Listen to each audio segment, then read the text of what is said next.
Mesdames et messieurs, bonjour et bienvenue à la table ronde. Nous sommes vendredi le 17 août, en plein milieu d'une campagne électorale. Croyez-le ou non, on l'est. Mais ne vous en faites pas, d'ici quelques jours, la semaine prochaine, jeudi prochain, vous allez voir des petits champignons pousser tout partout. Ce sera les affiches de nos candidats qui sont en course pour vous convaincre de les choisir pour nous représenter. Aujourd'hui, j'ai le plaisir de vous présenter le premier candidat qui était inscrit pour le quartier numéro 4 et il va pouvoir nous parler de qui il est, etc., avec, je suis convaincu, avec conviction. Bonjour Marc-André. Bonjour, M. Tessier. Ça va bien? Très bien, vous? Très bien. Marc-André Fournier, appelle-moi Jacques, s'il vous plaît. Oui, pas de problème. Là, Marc-André, les gens ne te connaissent pas.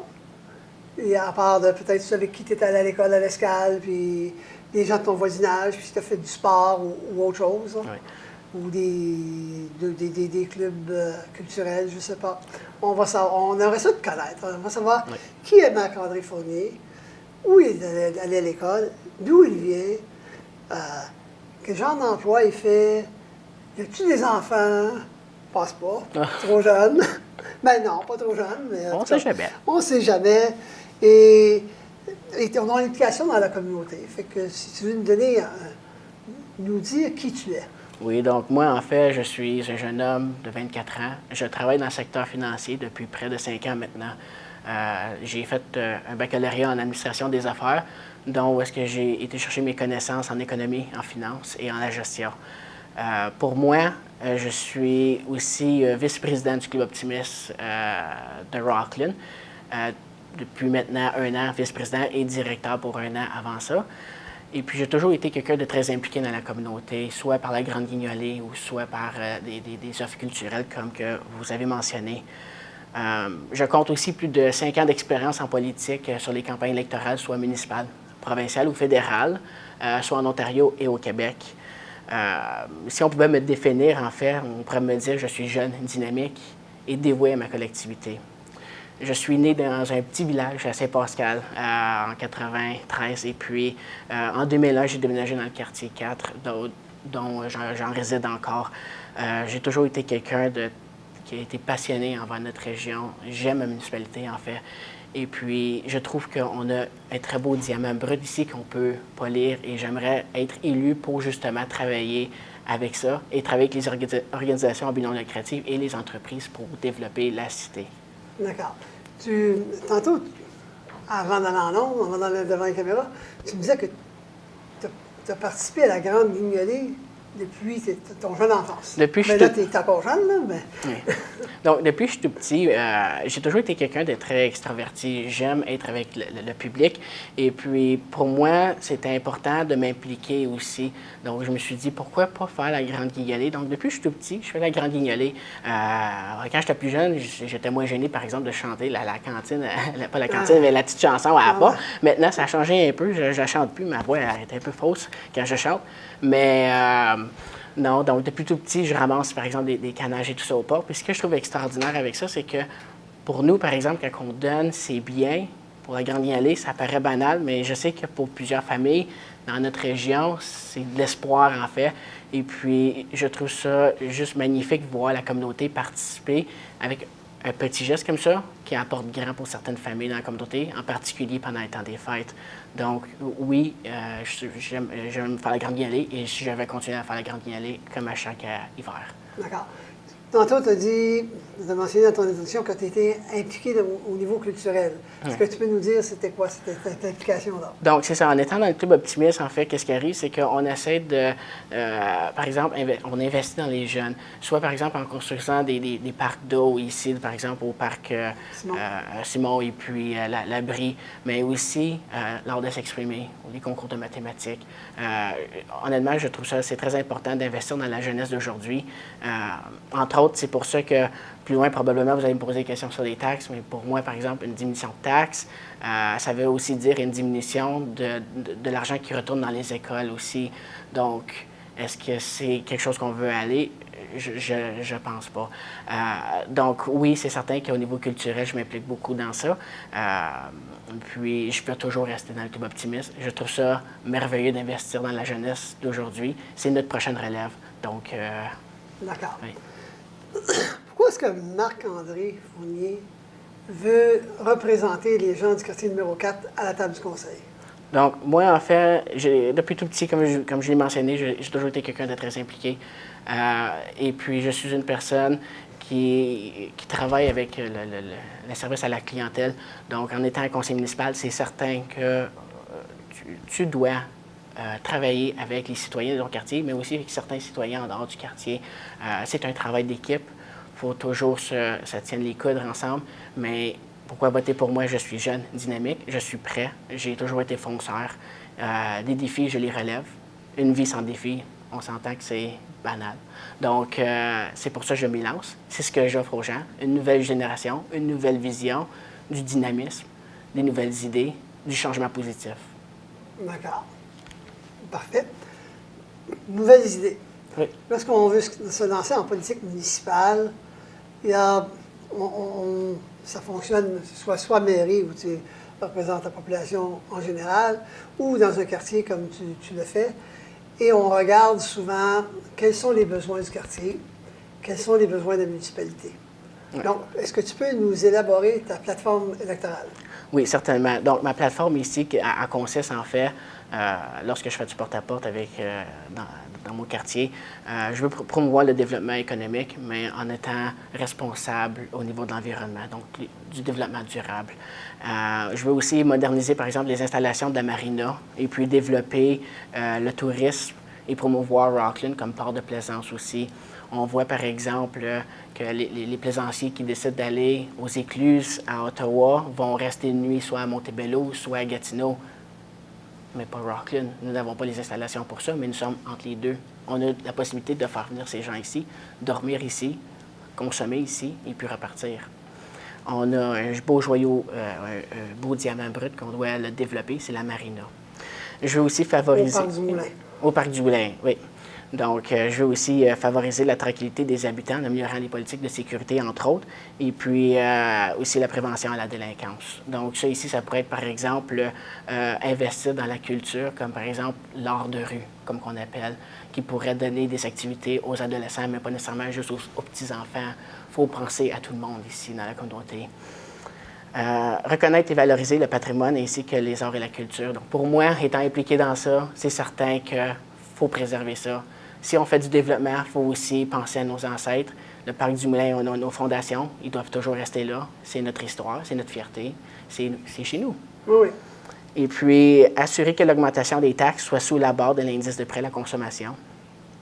Travailler avec les commerçants de Clarence Rockland pour améliorer l'accessibilité pour les personnes âgées et les handicapés. Donc, on s'entend que la province pousse pour un Ontario 100% accessible par 2025. Il faut travailler là-dessus. Et puis, moi, je trouve ça dommage que des familles, par exemple, arrivent, puis ont un enfant ayant certains besoins, décident de quitter Rockland pour aller à Ottawa. Je veux que ces familles disent, non, Rockland, c'est chez nous, je reste chez nous. Nous avons les besoins, nous avons les services, on reste ici. Je veux aussi améliorer le réseau des pistes cyclables afin d'offrir une façon sécuritaire de circuler à vélo dans tout Rockland. J'ai appris tout récemment, je crois que c'est hier même, un cycliste s'est fait frapper, par exemple, sur la rue Caron. Donc, c'est pour ça que je trouve ça c'est important. C'est pas nécessairement juste pour les cyclistes, mais c'est aussi pour les enfants qui y circulent. Donc, il faut penser à ça aussi. Donc, entre autres, c'est ma plateforme. C'est ta plateforme. Excusez-moi. Oui, pas de problème. Comment vois-tu le rôle du conseil, conseiller? Comment tu vois ton rôle, toi, comme conseiller municipal et la façon dont tu desserres ta population? Parce que le rôle de conseiller, il y a toutes sortes de responsabilités au niveau de la municipalité et membre du quartier au niveau de l'administration, mais tu représentes 2000, 2500, 3000 citoyens. Alors, comment tu vois ton rôle comme conseiller, tant à ton niveau local qu'au niveau de la municipalité? Donc, c'est certain que, outre que, par exemple, législative et puis administrative, il y a aussi le fait que tu dois être quelqu'un qui est 100% accessible pour tes citoyens. Tu dois toujours être là pour écouter leurs commentaires, leurs suggestions et avoir les réponses à leurs questions. Je travaille dans le secteur financier, je travaille dans le secteur privé, donc c'est important de toujours assurer un bon service. Et puis, c'est ce que je veux pousser aussi en étant élu. Donc, entre autres, être comme un membre de la famille. Je vais être là comme étant celui qui va apporter les idées des citoyens, apporter les commentaires des citoyens à la ville pour analyser une correction ou voir si c'est quelque chose qui pourrait être modifié à longue ou même travaillé. OK. Et puis, par rapport au conseil comme tel, comment tu vois ça, ton rôle par rapport au restant du conseil municipal? C'est vraiment de pousser à moderniser la ville, aussi la développer. On sait, par exemple, avec la 17, ça bloque ici au niveau du développement économique. Donc, ce que moi je propose ici, c'est vraiment de moderniser la marina. Et puis, je veux m'assurer qu'en travaillant avec la ville, on puisse travailler ensemble pour trouver des solutions. C'est certain que chaque personne a des opinions qui peuvent diverger, mais c'est avec ces opinions-là qu'on peut trouver des compromis et avoir un projet de succès en clé. Il n'y a jamais un projet qui est 100% parfait. Il y a toujours des améliorations à faire et c'est pour ça qu'il y a des élus. C'est pour ça qu'il y a des élus qui prennent des décisions et y arriver. Excusez. La municipalité a toutes sortes de services à sa population. Et si tu avais regardé ça d'une façon froide, lesquels est-ce que tu dirais sont les deux plus importants? Le plus important, la première, c'est les routes. Les routes? C'est certain. Je veux dire, le premier service qu'on devrait être capable d'offrir, c'est des routes qui font du bon sens. Pourquoi tu dis ça? En fait, si on prendrait, par exemple, une route qui y aurait des nids de poules à pu finir, okay, ou quoi que ce soit, entre autres, ça endommage les véhicules des citoyens, ça endommagerait les véhicules de la municipalité, qui engendrerait des coûts à longue. C'est nuisible pour la sécurité routière, mais aussi pour les piétons. Et puis, en s'assurant qu'il y a une maintenance, ça va aussi éviter, par exemple, de refaire les routes au complet. Donc, c'est vraiment de juste s'assurer qu'il y ait toujours une patrouille qui soit faite, que le maintien des routes soit maintenu de façon responsable. Et puis, donc, c'est pour ça que les routes, ça serait une des premières priorités. La première priorité. Oui. Et ta deuxième? La deuxième priorité, c'est vraiment au niveau de la sécurité des cyclistes. Encore une fois, c'est avec les routes. Donc, c'est certain qu'un va avec l'autre. Il y a des gens dans mon quartier qui aimeraient ça se promener en vélo. Malheureusement, malheureusement ou heureusement pour les dépendants, on est collé sur la 17, ce qui fait que c'est un peu risqué pour les cyclistes. Donc, c'est vraiment de créer une manière d'avoir des pistes cyclables dans nos quartiers qui puissent rejoindre d'autres quartiers, en fait. S'assurer que nos citoyens peuvent se promener sécuritairement avec leur famille. Une activité qui est gratuite pour les citoyens. Puis pour nous, bien, en fait, qu'est-ce que ça va faire? Ça va aussi attirer du tourisme par chez nous. Donc, d'accord. On va prendre une petite pause, Marc-André. Donc, merci. Sur ce, mesdames et messieurs, on vous demande de demeurer avec nous. Nous prenons une petite pause et nous vous revenons dans quelques secondes.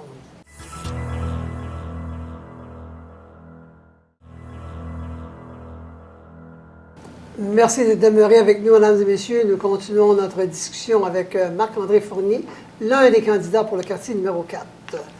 Marc-André, on sait, là, la table est ronde ici, pas pour rien, ça fait penser à une tarte.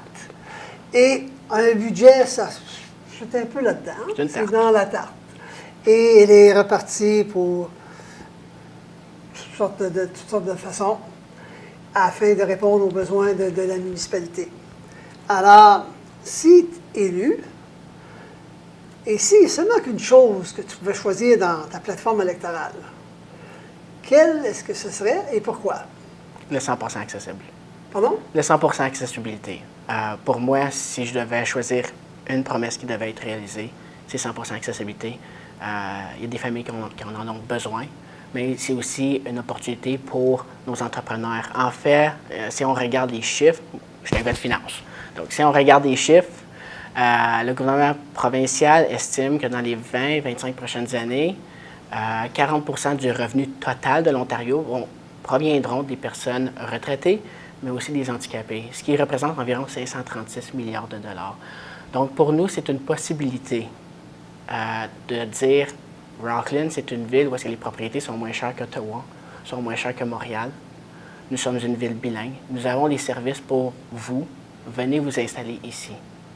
C'est promesse qui me tient plus à cœur et puis ça va permettre d'aider plusieurs familles. Pour les entreprises, par exemple, c'est certain que tu ne veux pas forcer la main des entreprises. Mais il y a plusieurs subventions qui viennent du provincial et du fédéral qu'on serait en mesure d'aller chercher ensemble pour leur donner. Je sais que la province peut donner des subventions à l'âge jusqu'à 100 000 pourvu que l'entrepreneur débourse le premier 35 de sa poche. C'est quand même 100 000 de donner. Oui, oui. Donc, pour moi, c'est important de travailler sur ça. Ça va bénéficier plusieurs familles, ça va bénéficier la communauté, mais ça va bénéficier pour tout le monde. D'accord. À la municipalité de Clarence-Rockland, comme dans toutes les municipalités de la province, il y a des comités, il y a des tâches qui sont assignées aux différents conseillers. Il y en a qui sont sur 2, 3 comités. La plupart sont au moins sur 2. Il y en a plusieurs sur 3. Alors, et puis il y en a, c'est comme les services comme les finances. C'est pas un comité, mais il y a une personne au conseil qui est attitrée comme représentant du conseil pour voir aux finances, même s'il y a un employé qui fait ça.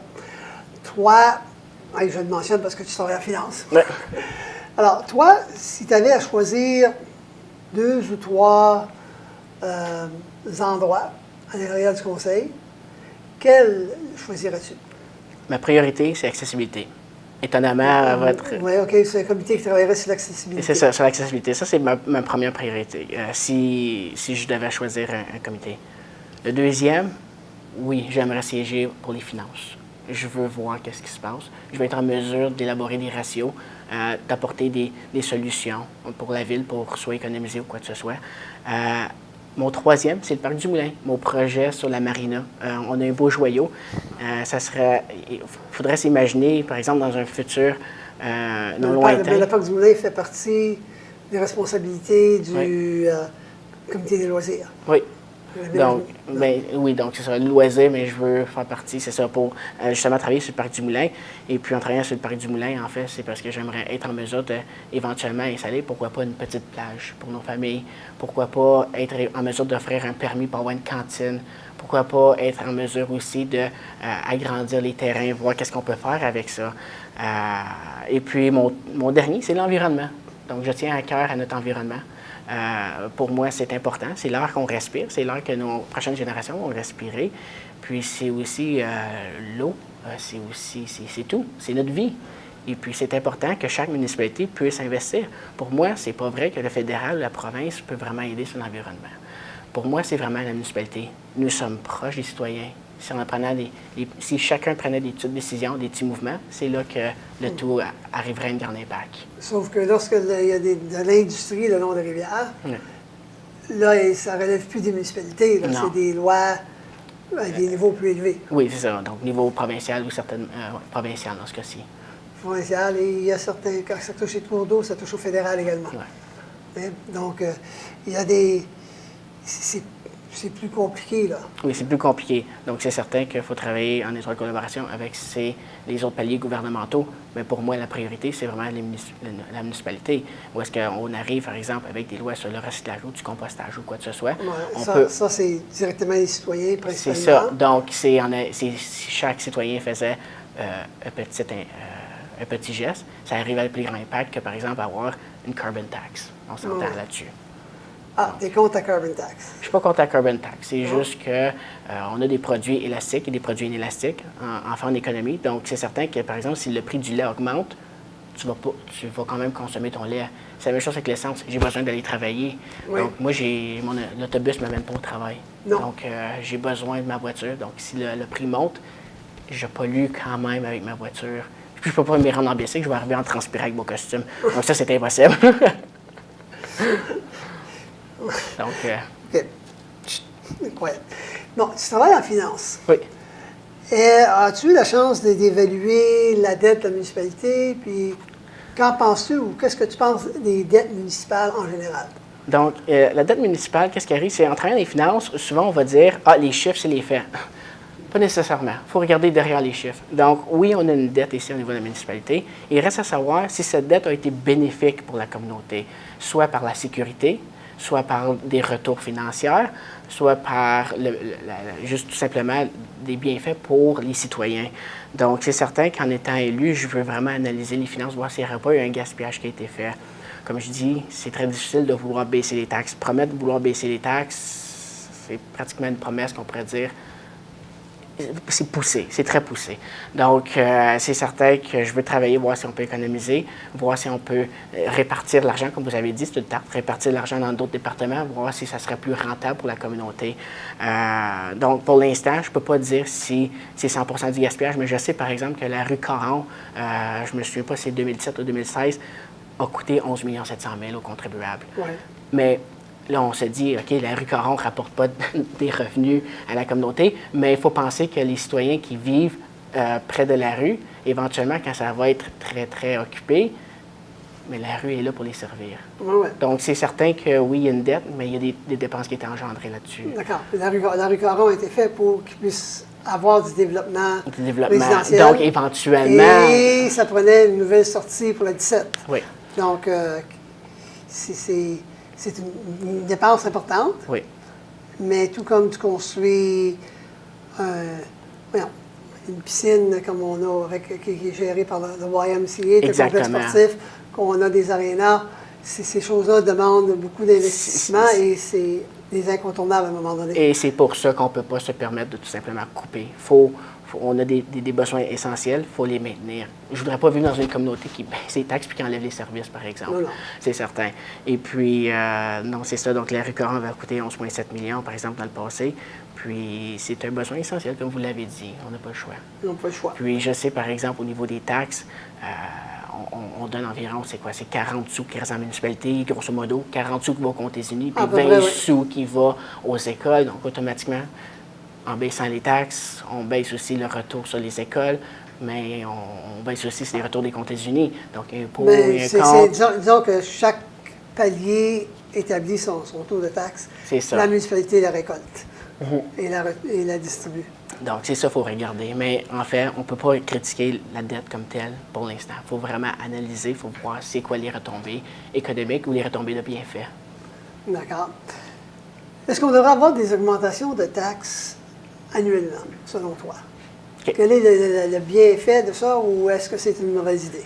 Donc, une augmentation promettre, par exemple, une augmentation annuelle, on ne peut pas vraiment faire ça parce que je ne peux pas prédire ce qui va arriver l'année prochaine et l'année d'après. Ce qui arrive, c'est que moi, je suis contre des augmentations qui sont très élevées. Donc, c'est pour ça que moi, je dis, en étant élu, s'il y a des augmentations, ils doivent respecter l'indice de prix de la consommation. Okay? L'indice de prix de la consommation, en gros, quand l'IPC augmente, c'est parce que soit il y a eu une inflation sur les biens, soit il y a eu une déflation sur la monnaie. Là, c'est le gars de finance qui parle actuellement. Donc, donc, c'est pour ça que je dis que c'est un bienfait qu'il y ait des augmentations, mais qu'il y ait un seuil maximum qui puisse avoir une augmentation. Par exemple, des feux de lumière. Il y a 10 ans, ça ne coûtait pas 120 000 mettre, 100 000 ou 120 000 mettre des feux de lumière qu'aujourd'hui. Donc, si on se dit non, on gèle les taxes ou non, on refuse d'augmenter les taxes et puis on a besoin d'investir dans la communauté, le problème, c'est qu'on va chercher l'argent où? Ouais. OK? Donc, ça, c'est une des premières des choses. Puis, la deuxième chose aussi, c'est, par exemple, augmenter, je sais que des personnes disent aux portes, on devrait peut-être augmenter les taxes des entreprises. Le problème avec ça, c'est que ces entreprises-là nous offrent des biens, des services, créent de l'emploi pour des familles, créent de l'emploi pour les étudiants.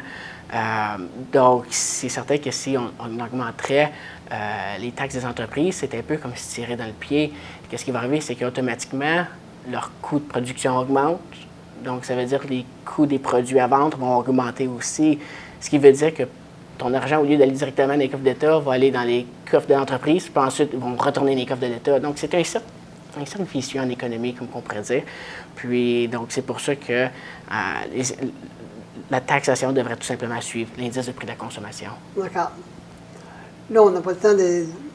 On est en train de manquer de temps, malheureusement. Oh, désolé. C'est ainsi... Non, c'est pas être désolé. C'est ainsi va la télévision et les postes de radio, etc. On a des horaires à suivre. Alors, moi, j'aimerais t'inviter à parler aux résidents du quartier numéro 4 et aux résidents de Clarence Rapid, en passant, en même temps, et leur dire pourquoi est-ce que c'est toi qui devrais choisir pour être le représentant du quartier numéro 4. Parce qu'ils vont avoir 3 choix. Oui, non, c'est certain. Donc, moi, ce que je vous propose, en fait, c'est... Plusieurs personnes me connaissent, étant donné que je suis très impliqué dans la communauté depuis très jeune. C'est certain que 24 ans vice-président du Club Optimiste, Ça peut être un stress, mais c'est toujours un challenge, c'est agréable. Ce que je propose, c'est d'aller plus loin et d'aller sur la table de décision pour apporter du bien à la communauté. Pour moi, la municipalité devrait travailler en étroite collaboration avec les entreprises, les associations de la Chambre de commerce, par exemple, puis aussi travailler avec les organisations à but non lucratif. Travailler avec les organisations à but non lucratif permettra, entre autres, créer des activités pour les familles ou pour les personnes un peu plus âgées. Et puis, ces activités coûteront moindre pour les coffres de l'État. Donc, pour moi, c'est important d'aider les organisations à but non lucratif, soit financièrement, soit en ressources matérielles ou soit en offrant des licences. Donc, entre autres, en votant pour moi, c'est voter pour les familles, c'est voter pour les entrepreneurs, mais c'est voter aussi pour les personnes âgées. Donc, je vous remercie beaucoup. Merci beaucoup, Marc-André. Merci énormément. Donc, sur ça, mesdames et messieurs, nous concluons notre entrevue avec Marc-André Fournier, l'un des candidats pour le quartier numéro 4. Et puis là, c'est mon défi électoral. Mon défi électoral que je vous lance à chacun et chacune d'entre vous. En 2014, 43 % des résidents de la cité de Clarence-Rockland se sont prévalus du droit de vote.